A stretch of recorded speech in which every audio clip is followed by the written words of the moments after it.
हो। येषां न विद्या न तपो न दानं ज्ञानं न शीलं न गुणो न धर्मः ते मृत्युलोके भुविहारभूता मनुष्यरूपेण मृगाश्चरन्ति मनुष्यरूपेण मृगाश्चरन्ति। आज की सभा के आदरणीय अध्यक्ष जी, विद्यालय के आदरणीय प्रबंधक जी, प्रधानाचार्य जी, माननीय अतिथिगण, सम्माननीय समस्त शिक्षकगण और प्यारे बच्चों, 1989 में इस विद्यालय में मेरा एडमिशन हुआ था 6ठी कक्षा में। तब आप में से बहुत सारे बच्चों के अध्यापक लोग भी शायद जन्म नहीं लिए होंगे, खेलते कूदते होंगे छोटे मोटे। और 1994 में मैंने यहाँ से 10वीं पास करके फिर अपनी आगे की पढ़ाई दूसरे विद्यालयों में की। और 6ठी कक्षा से लेकर 10वीं कक्षा तक मेरा ये सौभाग्य रहा, मेरे अध्यापकों का आशीर्वाद रहा कि मैं कभी अपनी कक्षा में द्वितीय नहीं आया, बल्कि कई वर्षों तक तो ये स्थिति थी कि कोई सेक्शन भी, क्योंकि यहाँ 3-4 सेक्शन चलते थे एक कक्षा के, आ बा सा दा तक भी चलते थे, तो उनमें भी कोई आगे नहीं होता था, मैं ही सबसे आगे रहता था। आज बहुत अच्छा लग रहा है कि लगभग 32 वर्ष बाद यहाँ पर मैं आया हूँ और आप सबके बहुत सुंदर कार्यक्रम यहाँ हुए, बड़े उत्साह के साथ में हुए। आप सबने कला के रूप में और कुछ बच्चों ने संस्कृत के श्लोकों के रूप में बहुत सुंदर प्रस्तुति यहाँ पर दी। इसके लिए पूरा श्रेय मैं अध्यापकों को देना चाहूँगा और प्रधानाचार्य जी को देना चाहूँगा कि उन्होंने इस विषय को ध्यान में रखते हुए कि हमारी संस्कृति किन मूल तत्वों पर आधारित है, उनको हम अवश्य में इसमें शामिल करें। बच्चों, एक बात मैं आपसे पूछना चाहूँगा, आप सबने एक शब्द सुना होगा, संस्कृति। कितने लोगों ने सुना है? सुना है सबने? क्या होता है संस्कृति? कौन बताएगा? संस्कृति शब्द आप सबने सुना है ना? अर्थ पता है इसका? नहीं पता, कोई बात नहीं। अच्छा, आज हम जिसकी चर्चा कर रहे हैं, एक शब्द है संविधान। वो कितने लोगों ने सुना है? सुना सबने। इसका अर्थ क्या होता है? क्या होता है संविधान? हाँ बताओ बेटा। जिसमें हम सब लोग एक साथ रहें उसे संविधान कहते हैं। बहुत बढ़िया। और कोई बताना चाहेंगे? देखो, संस्कृति वो विचार है जिस पर हमारा जीवन आधारित है, जिस पर हमारी पहचान आधारित है, जिस पर हमारा अस्तित्व आधारित है। अगर हम अपनी संस्कृति से अलग हो जाएं तो हमारी कोई पहचान बाकी नहीं रहेगी। और संविधान वो दायरा है जो हमें हमारे जीवन को जीने के लिए एक अनुशासन प्रदान करता है, एक व्यवस्था प्रदान करता है। और आज का ये जो दिन है, ये हमारे संविधान को पुनः पुनः अपने जीवन में महत्व देकर के धारण करने का, क्योंकि संविधान शब्द का जो अर्थ है वो क्या है? सम माने सम्यक, अच्छी प्रकार से, वि माने विशेष रूप से, धान माने धारण करना। जिसको धारण करके हमारे जीवन में विशेषता आती है, अर्थात अनुशासन आता है, व्यवस्था आती है, उसका नाम क्या है? संविधान है। तो इसलिए ये संविधान जो हमारे देश का आज से कितने वर्ष पूर्व, 76 वर्ष पूर्व 1950 में 26 जनवरी के दिन लागू किया गया था, उस संविधान के बनाए जाने में आपको मालूम है, कोई बताएगा कितना समय लगा था? कौन बताएगा? हाँ बेटा बताओ। बहुत सुंदर। 2 साल 11 महीने और 18 दिन।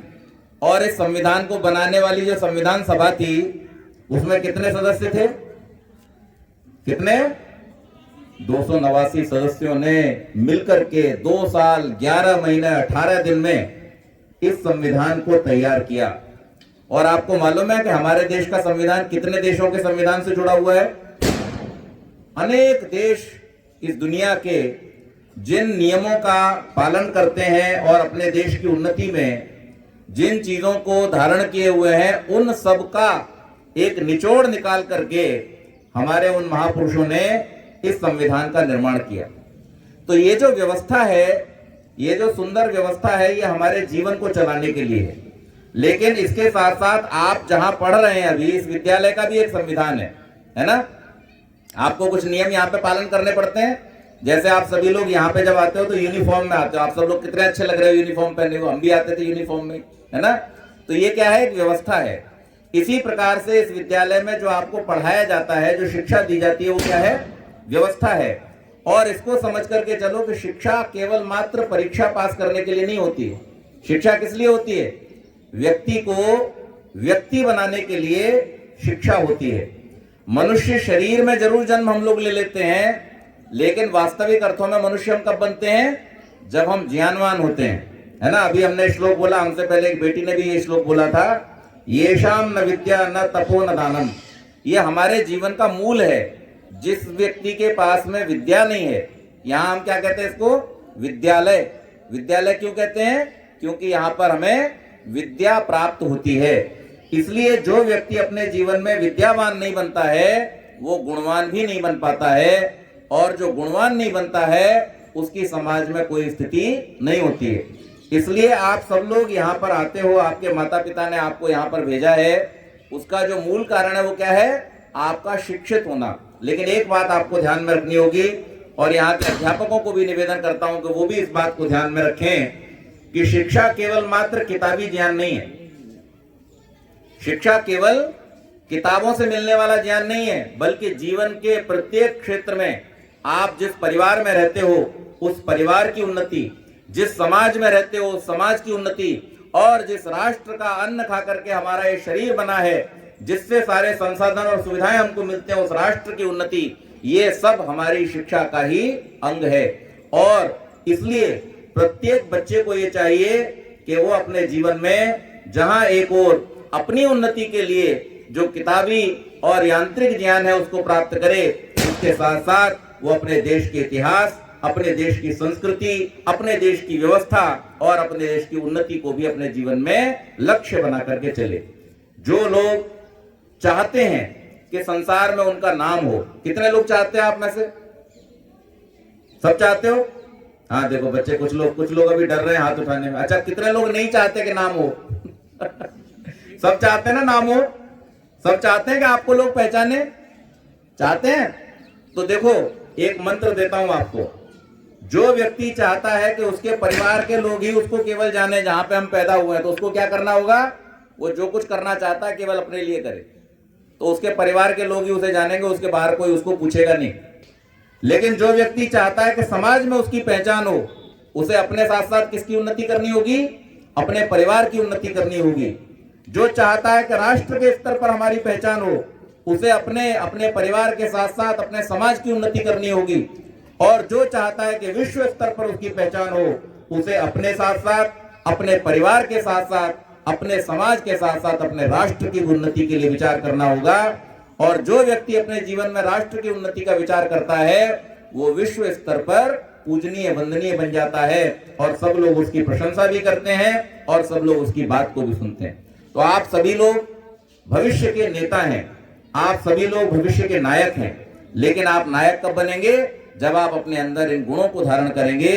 अपने जीवन के लक्ष्य को केवल मात्र अपने तक सीमित न रख करके जब समाज और राष्ट्र का चिंतन आपके विचार में आएगा, और इस शिक्षा का प्रयोग जब आप केवल अपने आर्थिक उन्नति के लिए न करके बल्कि सामाजिक उन्नति के लिए करेंगे, समाज और राष्ट्र की उन्नति के लिए करेंगे, तभी वास्तव में आपका जीवन सफल बनेगा और सार्थक बनेगा। ये आज का जो पर्व है, एक और जहां हमारे देश की व्यवस्थाओं को याद करने का और उनको समझने का है, साथ ही साथ इस व्यवस्था को बनाने में जिन लोगों ने अपने प्राणों की आहुतियां दी, ये राष्ट्र ऐसे ही नहीं बन गया और ये आज का नहीं है। हमारे देश का नाम क्या है, कौन बताएगा? भारत। भारत का अर्थ क्या होता है, कोई बताएगा? भारत का अर्थ क्या होता है? हमारे देश का नाम भारत है, भारत का अर्थ क्या होता है, बताना चाहेंगे? नहीं पता? चलो मैं आज बताता हूं आपको, ये बात याद कर लेना है ना। भारत शब्द के दो अर्थ हैं। एक तो इसका अर्थ है भा अर्थात ज्ञान, नॉलेज। उसके प्राप्ति के लिए जो लोग हमेशा तत्पर रहते हैं, मेहनत करते हैं, परिश्रम करते हैं, उनका नाम क्या है? भारत, अर्थात ज्ञान की उपासना में, ज्ञान की प्राप्ति में लगे हुए लोगों का देश। और दूसरा, हमारे देश के एक बहुत महान चक्रवर्ती सम्राट हुए जिनका नाम क्या था? भरत। जिस चक्रवर्ती सम्राट का नाम भरत था, उसके देश का नाम क्या पड़ा? भारत। तो इसलिए हमारा ये जो भारत देश है, ये हमें दोनों प्रकार की शिक्षा देता है। एक तो हमें ये शिक्षा देता है कि हम अपने जीवन में सदैव ज्ञान की उपासना में, ज्ञान की प्राप्ति में लगे रहें, पूरा जीवन लगे रहें। देखो, मैंने यहां से 10वां पास किया, इसके बाद 12वां किया, बीएससी किया, एमएससी किया, और एमएससी करने के बाद में मैंने पढ़ाई रोकी नहीं अपनी। उसके बाद में मैंने ऑपरेशंस मैनेजमेंट पढ़ा, फिर मैंने इंटरनेशनल लॉ पढ़ा, उसके बाद में मैंने नेचुरोपैथी पढ़ा, उसके अंदर मैंने एमडी किया, और उसके बाद में फिर इंटरनेशनल बिजनेस लॉ पढ़ा और एचआर मैनेजमेंट पढ़ा, और उसके बाद में आज भी लगातार, कल भी मैं लगातार पढ़ रहा था, आज भी पढ़ूंगा और कल भी पढ़ूंगा। मैंने अभी तक पढ़ाई का क्रम आज तक रुका नहीं है। जितने जितने आप ज्ञान की प्राप्ति में लगे रहेंगे, आपकी उतनी उन्नति होगी। आज आप सब गुरुजनों के आशीर्वाद से राष्ट्रीय स्तर पर, जो अभी हमारे अध्यापक जी चर्चा कर रहे थे राष्ट्रीय शिक्षा नीति की, मेरा यह सौभाग्य है कि मैं इस विद्यालय में पढ़ा, लेकिन मेरा एक और सौभाग्य है कि 2020 की राष्ट्रीय शिक्षा नीति में मैंने सहयोग दिया, योगदान दिया, और अब आपके लिए आगे आने वाले समय में जो पुस्तकें आएंगी, उन पुस्तकों में भी हमारा योगदान है। हमने उनमें बैठ करके कार्य किया है, और हमारी भारतीय ज्ञान प्रणाली को, जिसे आईकेएस के नाम से आप लोग सुनेंगे, इंडियन नॉलेज सिस्टम, उसको भी शिक्षा नीति में डालने का हम सब लोगों ने कार्य किया है। तो आप लोग जितना जितना अपने जीवन में उन्नति करना चाहते हैं, आपको उतना उतना ज्ञानवान बनना होगा। इसलिए ये बात हमेशा ध्यान रखो कि ये विद्यालय तो आपको एक मार्गदर्शन देने के लिए है कि आपके जीवन की गति क्या होनी चाहिए, लेकिन वास्तव में आप उन्नति तब करेंगे जब इस गति को आप अपने जीवन के साथ जोड़ लेंगे, सदैव शिक्षा की प्राप्ति में लगे रहेंगे, ज्ञान की प्राप्ति में लगे रहेंगे, और इस शिक्षा को प्राप्त करके केवल अपने तक नहीं रखते हुए, इसके प्रचार प्रसार को करते हुए समाज और राष्ट्र की उन्नति में अपना सहयोग देंगे। ये कार्यक्रम मेरा भाषण देने का नहीं है, इसलिए वैसे मुझे आदत है 1-1, 2-2 घंटे के भाषण देने की, लेकिन समय अधिक हो रहा है, तो मैं यही कहकर के, संदेश देकर के अपनी वाणी को विराम दूंगा कि आप सब बच्चे अपने जीवन को समाज और राष्ट्र की उन्नति के लिए तैयार करें। आपकी उन्नति तो अपने आप हो जाएगी। एक छोटी सी कहानी, एक कक्षा में आप जैसे बहुत सारे सुंदर अच्छे नन्हे मुन्ने बच्चे बैठे हुए थे। अध्यापक आए और अध्यापक ने गुब्बारे की थैली खोली, और गुब्बारे की थैली खोल करके कहा सब बच्चों से कि आप सब गुब्बारे फुलाइए। सब बच्चों ने अपना अपना गुब्बारा फुला लिया हवा भर करके। फिर उन्होंने कहा अपना अपना नाम लिख दो इस पर। सब बच्चों ने अपना अपना नाम उसके ऊपर लिख दिया। अब उन्होंने कहा कि एक जगह पर इन सब गुब्बारों को इकट्ठा कर दो। बच्चों ने गुब्बारे सब एक जगह पर इकट्ठे कर दिए। जब गुब्बारे इकट्ठे हो गए तो अध्यापकों ने मिलकर के उन गुब्बारों को मिला दिया, और फिर बच्चों से कहा कि अब इस रूम के अंदर जाओ, इस हॉल के अंदर जाओ, और अपने अपने नाम का गुब्बारा जल्दी से ढूंढ के लाओ। जब बच्चे गुब्बारा ढूंढने के लिए गए तो आपको मालूम है ना, गुब्बारे पे किसी का पैर पड़ जाए तो क्या होता है, फटाक से आवाज आती है ना, गुब्बारा फूट जाता है। और वही हुआ, अपना अपना गुब्बारा ढूंढने के चक्कर में सबके गुब्बारे फूट गए। 2-4 बच्चों के केवल गुब्बारे हाथ लगे, बाकी सारे गुब्बारे फूट गए। अब सारे बच्चे बेचारे निराश हो गए। अध्यापक ने कहा निराश होने की आवश्यकता नहीं है, एक और थैली है मेरे पास। फिर से उनको थैली दी, और थैली देकर के कहा फिर गुब्बारे फुलाओ। फिर से गुब्बारे फुलाए गए, और उन्होंने बच्चों को कहा कि आप अपने अपने नाम लिख दो। फिर से सबने अपने अपने नाम लिख दिए, और फिर उसके बाद कहा कि अब जाओ और आप लोग गुब्बारे उठा करके लाओ। इस बार बच्चों ने क्या किया, बहुत अकलमंदी का काम किया। उन्होंने अपने अपने गुब्बारे ढूंढने की बजाय जिसका गुब्बारा अपने हाथ में आया उसको दे दिया, और इस प्रकार से एक भी गुब्बारा फूटा नहीं और सारे बच्चे अपने अपने गुब्बारे लेकर के बाहर आ गए।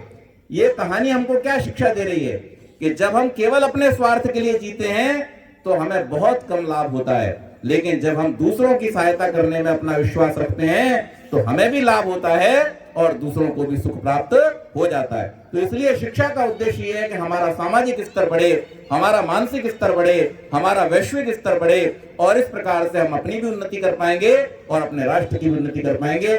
बहुत बहुत शुभकामनाएं आपको देता हूं और आशीर्वाद भी देता हूं कि आप सब अपने जीवन में उन्नति करें। इन्हीं शब्दों के साथ वाणी को विराम। बहुत बहुत धन्यवाद।